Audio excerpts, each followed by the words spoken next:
Fear spread throughout the nations like wildfire.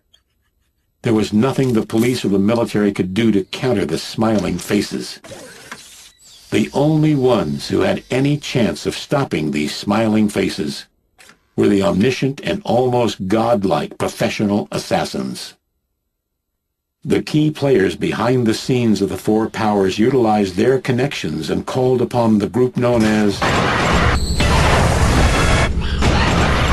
Killer 7.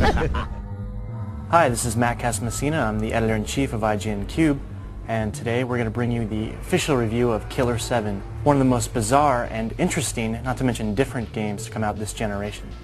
Chances are you're listening to this review in order to get some sort of validation on your purchase, or maybe you're looking for a reason not to get it. Truth is, this is going to be a really debated game because it is so radically different, and because a lot of people just aren't going to get it. There are a couple things you should remember when thinking about Killer 7. First is that this is a totally crazy, wacky, surreal game. You may think you have some idea about what's going on here, but trust me when I say you don't.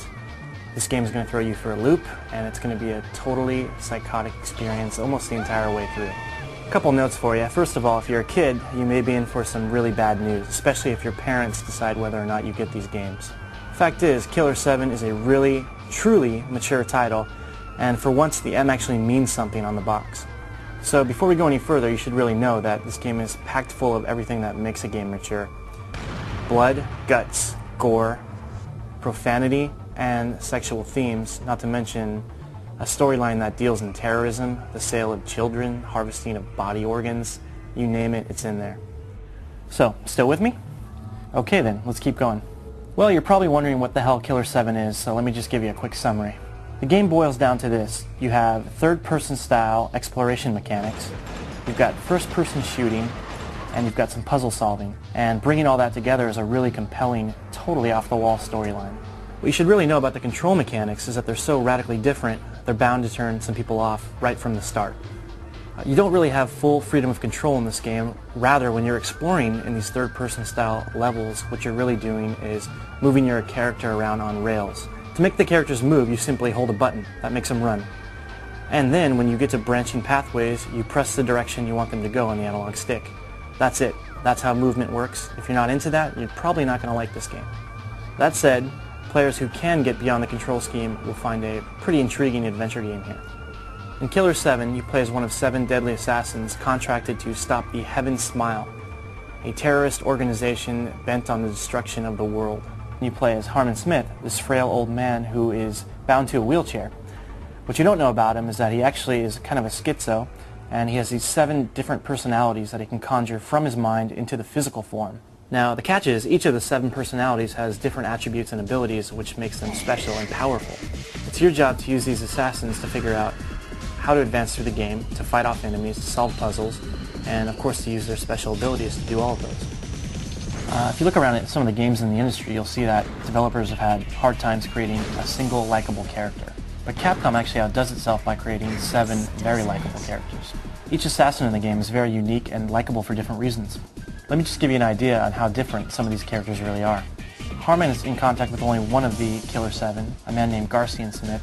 It's Garcian's job to meet up with various informants, and from there, mission objectives are laid out. Garcian's a cleaner because when another character dies in level, players will actually have to use Garcian to go through the level again and retrieve their dead body and bring him back to life. Surreal enough for you? You've got Masked Smith, who's this ex-Mexican wrestler turned assassin.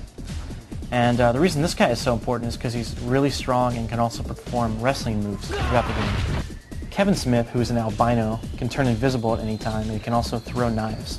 Coyote Smith is able to jump tall distances, kind of like Superman. Khan is a blind boy who can run at Mach speeds, and he can see sound. If you're looking for an all-around balanced character, Dan's the man to go with. So you get the idea. There's a lot of differences here, and you're going to need to capitalize on each character's strengths in order to advance through the adventure. Puzzles are actually kind of a mixed bag here. You've got a selection of puzzles that really make sense, and once you complete them, you're really satisfied having done so. On the other hand, there are some illogical ones seemingly ripped right out of a Resident Evil game. What makes some of the puzzles different in Killer 7 is that you'll actually need to take advantage of the character in order to complete them. And as we stated before, different characters have different attributes. So, for instance, you might reach an area where you just can't get beyond it and you're wondering why. If you were to select Kevin Smith and hit the Y button on GameCube, that character would be able to jump up on top of the roof and you would be able to progress forward. The only female assassin in the game is able to slit her wrists and spray blood everywhere, revealing secret passageways, which let you also progress. Occasionally you also get an item that lets you progress. For instance, you'll collect these rings, which when worn will open up certain doors.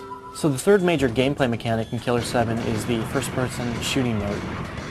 And here, basically, you hit a button, you go into first-person view, and you shoot Heaven Smile creatures. The catch, of course, is that Heaven Smile creatures are inherently invisible, so you'll need to hit a button to first see them, and then as they approach, you can target specific body parts, shoot them off, or look out for critical points and kill them in one shot. There are two goals in first-person view. The first is to simply kill these guys, and the second is to collect blood.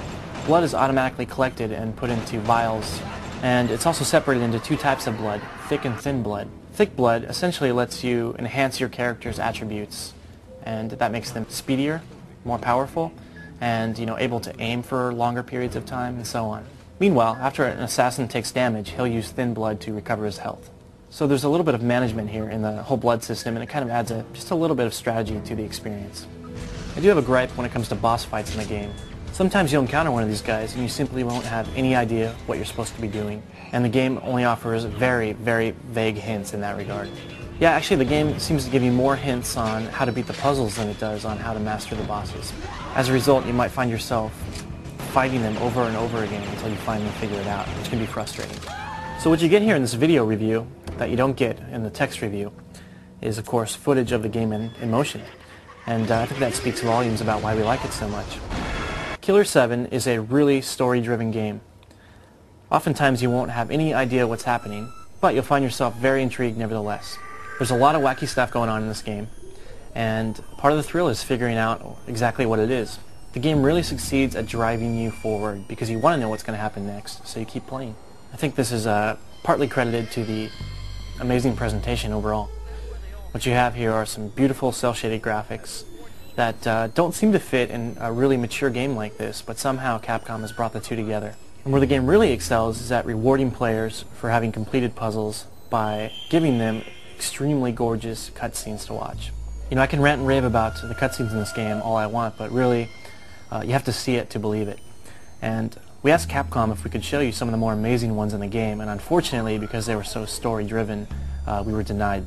However, we did manage to get a couple of these, and although not quite as amazing as some of the others, we're going to show you one at the end of the video, so stay tuned.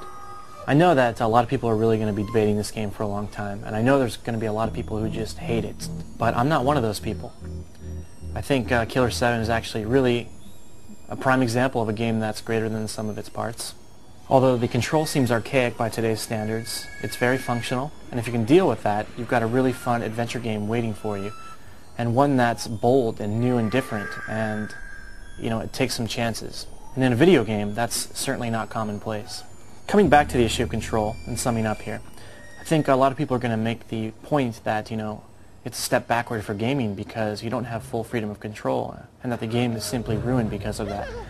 And I don't feel that's true. I would point to games like Myst, where control was the secondary focus for the designers, and yet they created a very compelling, intriguing product. That said, I realize Killer 7 is definitely not for everybody. This is a game designed specifically, and I do stress specifically, for adults. If you're a kid, you really should think twice about getting this one.